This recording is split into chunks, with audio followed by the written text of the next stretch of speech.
Chapter 13. There could hardly be a happier creature in the world than Mrs. John Knightley, in this short visit to Hartfield. Going about every morning among her old acquaintance with her 5 children, and talking over what she had done every evening with her father and sister. She had nothing to wish otherwise. But that the days did not pass so swiftly. It was a delightful visit. Perfect, in being much too short. In general their evenings were less engaged with friends than their mornings. But one complete dinner engagement, and out of the house too, there was no avoiding, though at Christmas. Mr. Weston would take no denial. They must all dine at Randalls one day, even Mr. Woodhouse was persuaded to think it a possible thing in preference to a division of the party. How they were all to be conveyed, he would have made a difficulty if he could. But as his son and daughter's carriage and horses were actually at Hartfield, he was not able to make more than a simple question on that head. It hardly amounted to a doubt. Nor did it occupy Emma long to convince him that they might in one of the carriages find room for Harriet also. Harriet, Mr. Elton, and Mr. Knightley, their own especial set, were the only persons invited to meet them. The hours were to be early, as well as the numbers few, Mr. Woodhouse's habits and inclination being consulted in everything. The evening before this great event, for it was a very great event that Mr. Woodhouse should dine out, on the 24th of December, had been spent by Harriet at Hartfield. And she had gone home so much indisposed with a cold, that, but for her own earnest wish of being nursed by Mrs. Goddard, Emma could not have allowed her to leave the house. Emma called on her the next day, and found her doom already signed with regard to Randalls. She was very feverish and had a bad sore throat. Mrs. Goddard was full of care and affection. Mr.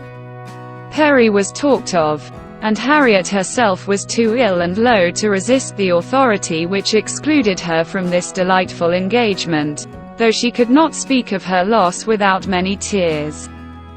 Emma sat with her as long as she could, to attend her in Mrs. Goddard's unavoidable absences, and raise her spirits by representing how much Mr. Elton's would be depressed when he knew her state, and left her at last tolerably comfortable, in the sweet dependence of his having a most comfortless visit, and of their all missing her very much. She had not advanced many yards from Mrs.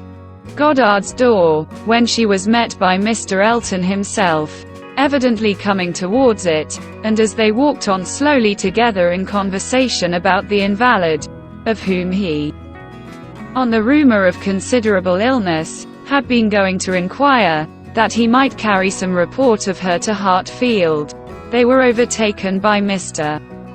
John Knightley returning from the daily visit to Donwell, with his 2 eldest boys, whose healthy, glowing faces showed all the benefit of a country run, and seemed to ensure a quick dispatch of the roast mutton and rice pudding they were hastening home for.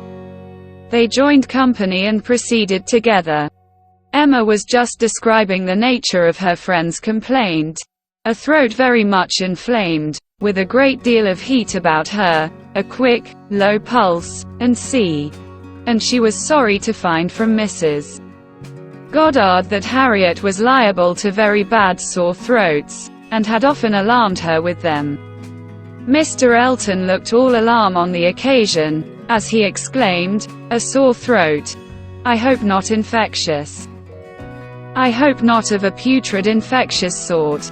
Has Perry seen her? Indeed you should take care of yourself as well as of your friend. Let me entreat you to run no risks. Why does not Perry see her?" Emma, who was not really at all frightened herself, tranquilized this excessive apprehension by assurances of Mrs. Goddard's experience and care. But as there must still remain a degree of uneasiness which she could not wish to reason away, which she would rather feed and assist than not, she added soon afterwards, as if quite another subject, It is so cold, so very cold, and looks and feels so very much like snow, that if it were to any other place or with any other party, I should really try not to go out today, and dissuade my father from venturing. But as he has made up his mind, and does not seem to feel the cold himself, I do not like to interfere, as I know it would be so great a disappointment to Mr. and Mrs. Weston. But, upon my word, Mr. Elton, in your case, I should certainly excuse myself. Ready. And when you consider what demand of voice and what fatigues tomorrow will bring, I think it would be no more than common prudence to stay at home and take care of yourself tonight. Mr. Elton looked as if he did not very well know what answer to make, which was exactly the case.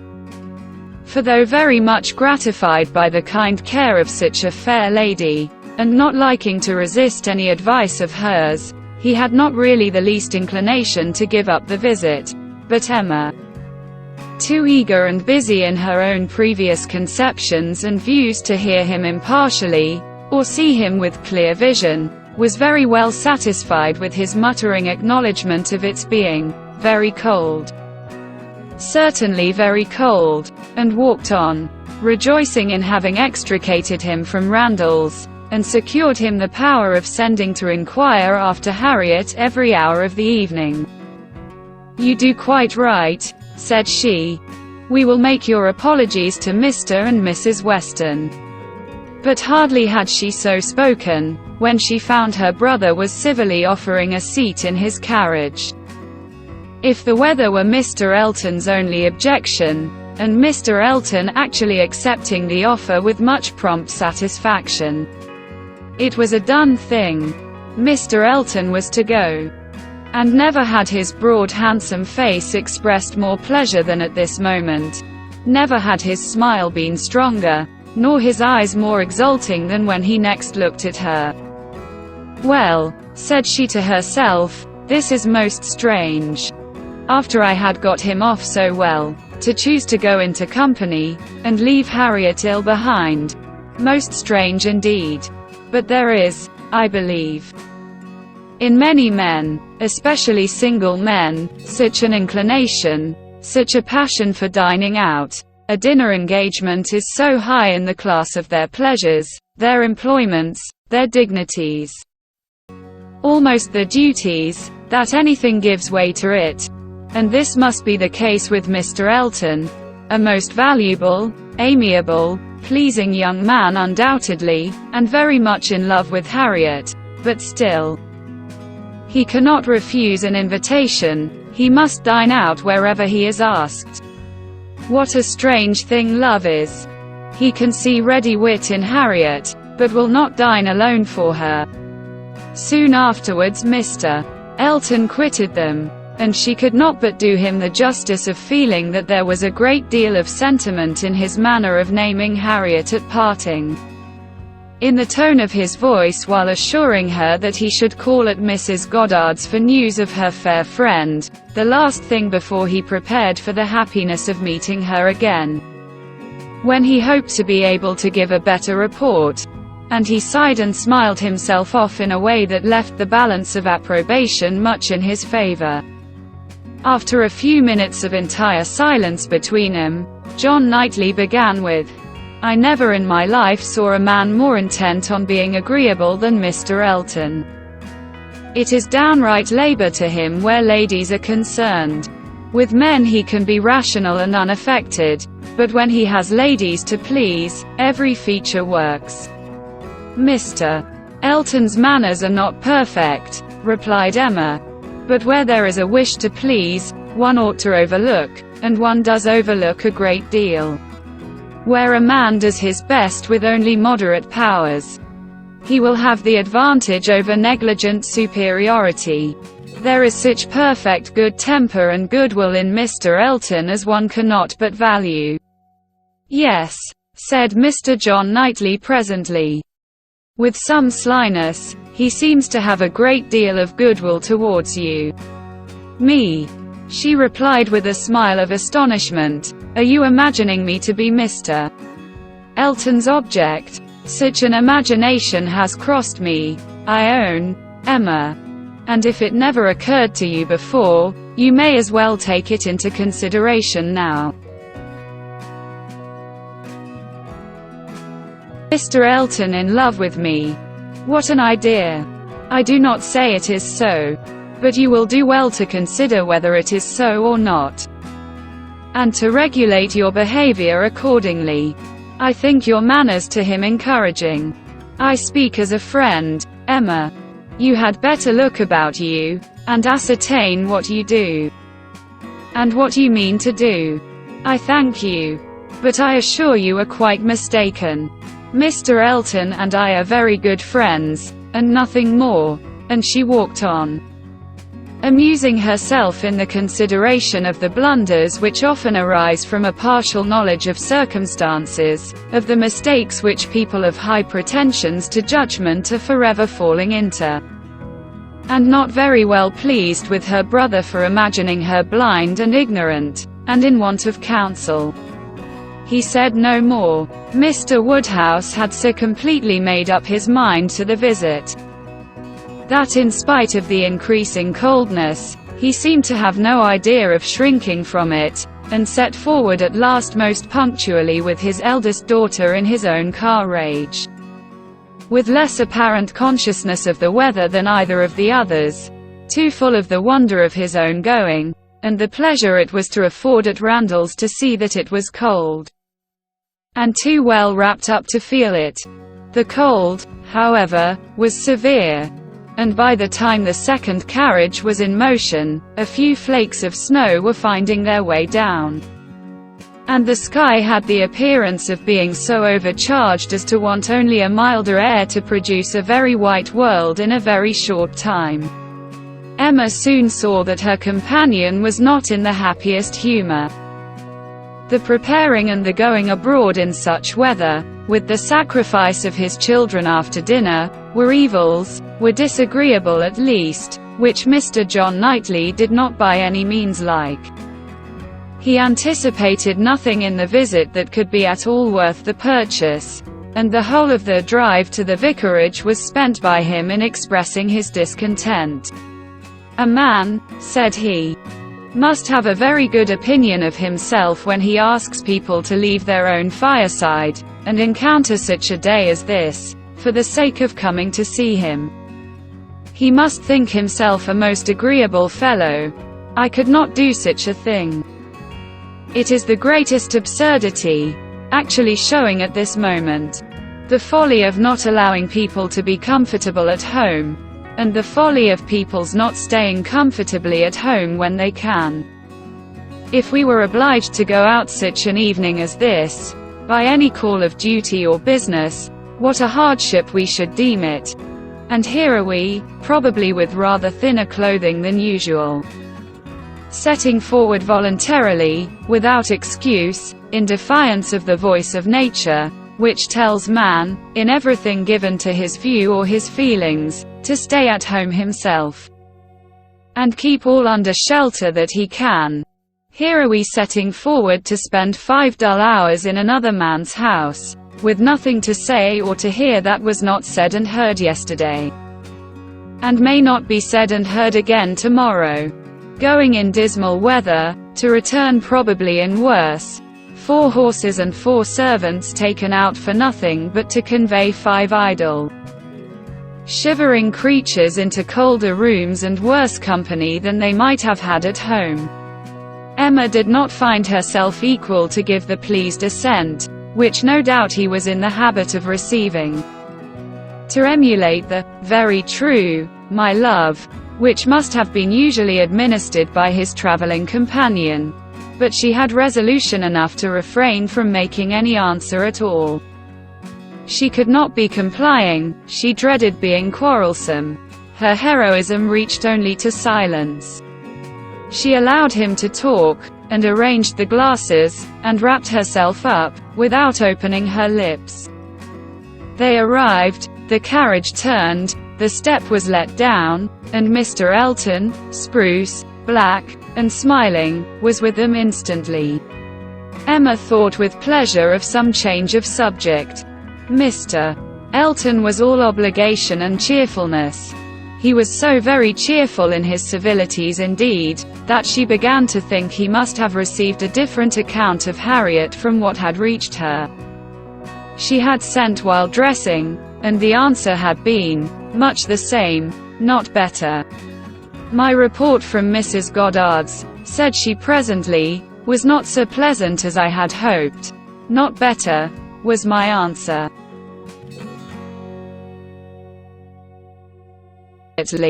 And his voice was the voice of sentiment as he answered, "Oh, no. I am grieved to find. I was on the point of telling you that when I called at Mrs. Goddard's door, which I did the very last thing before I returned to dress, I was told that Miss Smith was not better, by no means better, rather worse. Very much grieved and concerned, I had flattered myself that she must be better after such a cordial as I knew had been given her in the morning." Emma smiled and answered, "My visit was of use to the nervous part of her complaint. I hope, but not even I can charm away a sore throat. It is a most severe cold indeed. Mr. Perry has been with her, as you probably heard." "Yes, I imagined. That is, I did not. He has been used to her in these complaints, and I hope tomorrow morning will bring us both a more comfortable report. But it is impossible not to feel uneasiness. Such a sad loss to our party today. Dreadful." "Exactly so, indeed. She will be missed every moment." This was very proper. The sigh which accompanied it was really estimable, but it should have lasted longer. Emma was rather in dismay when only half a minute afterwards he began to speak of other things, and in a voice of the greatest alacrity and enjoyment. "What an excellent device," said he, "the use of a sheepskin for carriages. How very comfortable they make it. Impossible to feel cold with such precautions. The contrivances of modern days indeed have rendered a gentleman's carriage perfectly complete. One is so fenced and guarded from the weather, that not a breath of air can find its way unpermitted. Weather becomes absolutely of no consequence. It is a very cold afternoon, but in this carriage we know nothing of the matter. Ha! Snows a little, I see." "Yes," said John Knightley. "And I think we shall have a good deal of it." "Christmas weather," observed Mr. Elton. "Quite seasonable. And extremely fortunate we may think ourselves that it did not begin yesterday, and prevent this day's party, which it might very possibly have done, for Mr. Woodhouse would hardly have ventured had there been much snow on the ground, but now it is of no consequence. This is quite the season indeed for friendly meetings. At Christmas everybody invites their friends about them, and people think little of even the worst weather. I was snowed up at a friend's house once for a week. Nothing could be pleasanter. I went for only one night, and could not get away till that very day scene night." Mr. John Knightley looked as if he did not comprehend the pleasure, but said only, coolly, "I cannot wish to be snowed up a week at Randalls." At another time Emma might have been amused, but she was too much astonished now at Mr. Elton's spirits for other feelings. Harriet seemed quite forgotten in the expectation of a pleasant party. "We are sure of excellent frieze," continued he, "and everything in the greatest comfort. Charming people, Mr. and Mrs. Weston. Mrs. Weston indeed is much beyond praise, and he is exactly what one values, so hospitable, and so fond of society. It will be a small party, but where small parties are select, they are perhaps the most agreeable of any. Mr. Weston's dining room does not accommodate more than 10 comfortably, and for my part, I would rather, under such circumstances, fall short by 2 than exceed by 2. I think you will agree with me.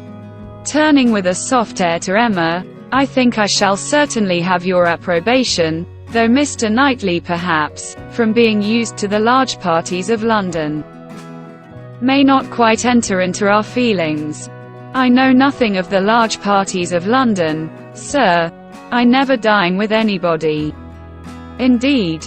In a tone of wonder and pity.